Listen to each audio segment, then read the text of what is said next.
Willy Ngoma, à l'époque, quand on a tué le général Chirimwami, Willy Ngoma, il s'est moqué, j'ai dit, vous avez le tweet, il s'est moqué, Nakanisa Mosulelo, Mokilimbanga Antaba, Batubili Batikali Borfelin, Batikali Baveuve, Likolo na bino, bo décidaki ko trahir Mboka, ko bokendo sala front na bino. Le Rwanda, oyo aza ko agresser biso des décennies, a décidé de congoliser la guerre pour qu'il y ait l'accès à la face du monde, qu'il y ait muto azo agresser biso te, muto agressaka biso, eza ba congolais entre bango de bato baza ko s'agresser. En fait, c'est de cette manière que le Rwanda a voulu faire de la manipulation.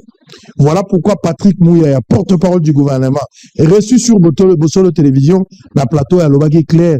Ce n'est pas sauvons le Congo, selon lui, il parle sauvons le Rwanda au Congo.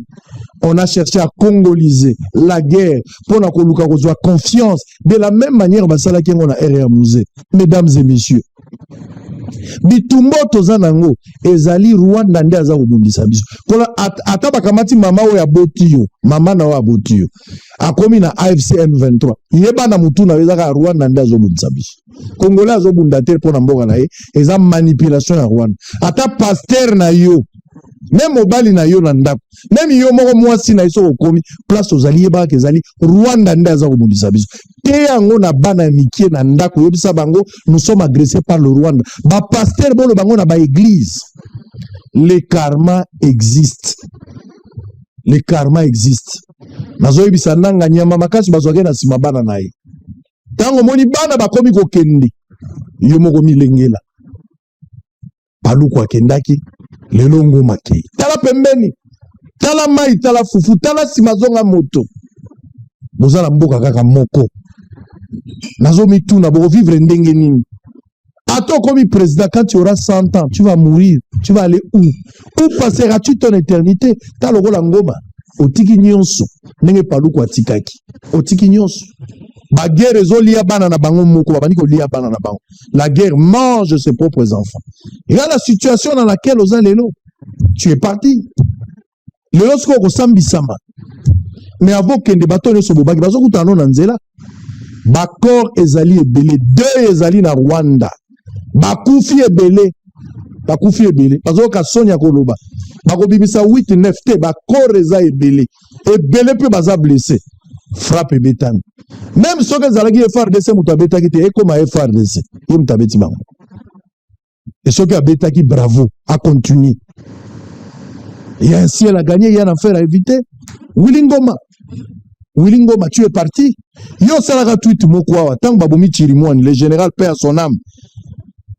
Je me souviens encore parce que nazaka na général Chirimwani na Goma tango toke kosala makambo ya Genocost nakuta na général ba vidéo ezali na ba photo na bosolo Ngoma komaki bokoki kotala na date ezalaki le 24 janvier 2025 a commis le général criminel et le général Chirimwami est bel et bien mort. Il était venu se faire photographier au front. Il a confirmé sa mort. Mais aujourd'hui, nous aussi, nous confirmons ta mort. Et réveille-toi pour entendre comment nous sommes en train de confirmer ta mort. Tu avais confirmé pour Chirimwami, le gouverneur, Yagoma. Mais bisous, le tozo confirmé, ayo. Chirimwami est là. J'étais avec lui, le général Chirimwami. Paix à son âme, place à Zali. Ah, tozana e. Toza ko kende kotala mabule sengela ki bakumba bakuna bandeko na biso. Oh, M23 babumaki na Kibati. Je suis là avec Chirimwami. Paix à son âme. Zambe ape sabana na ina mwasi na makasi. Mais ndenge na lobaki le karma existe. Nyama makasi bazwake na sima bana na ye nanga yebela. Lokola babandi ko zwa bana pembeni na yo. Yo moko kozala pe cible. Il faut faire très attention. Il y a encore du temps. Oyo koki kotika vi wana. O pesa bo moino na nzambe oya oya kuseka pardon. Neko zoki courage ya kolobela ote élection tseke da ganyaki te, mutu musu nda ganyaki. Prenez aussi le courage de dire ici que Kagame mutatinda kiyo. Zo aussi courage de le dire. So loba makamwana ke na kosa juste Kagame mutatinda kingai. Paluku boliei. Leloyo Willy Ngoma ke sori ya safu kozala ndenge. Mama so aza pembeni bazoka ndenge ni na mutu. Lelo bakola na ndenge ni. C'est grave. Congolais sur place aux alliés liwa Willy Ngoma. Lela yendenge yo moneli.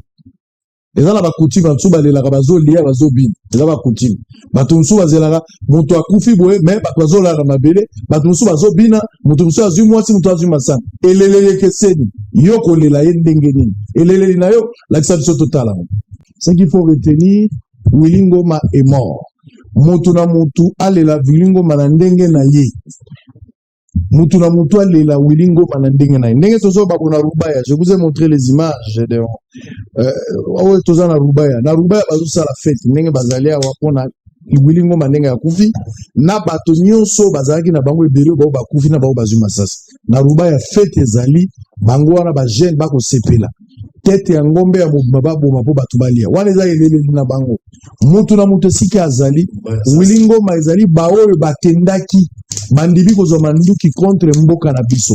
Malheureusement il y a des Congolais ba rejoindre bango lelo bazoboma bandeko na bango des milliers de Congolais lelo yo na lobaki bandeko bazana Goma na Bukavu na ba parti mususu ya mboka bazali kokufa bino bondibaki te na yebisi bino ke bazobeta bandeko na biso bazoboma bango bazonyokola bango kimia ezali te bazolukaka mwa information balakisa bino tozotonga bazotonga te bandeko na biso bazana Buhumbu bao bazali na Goma baza Bahumbu baza kobeta bango kobotola bango biloko na bango konyokola bango bakomi lokola penza Bahumbu ndenge bokola kala Israël bato baza kosala ngo ezali ba Congolais parce que le Rwanda a pris une stratégie à congoliser la guerre pour faire du mal à notre peuple biso bato tozalia na République démocratique du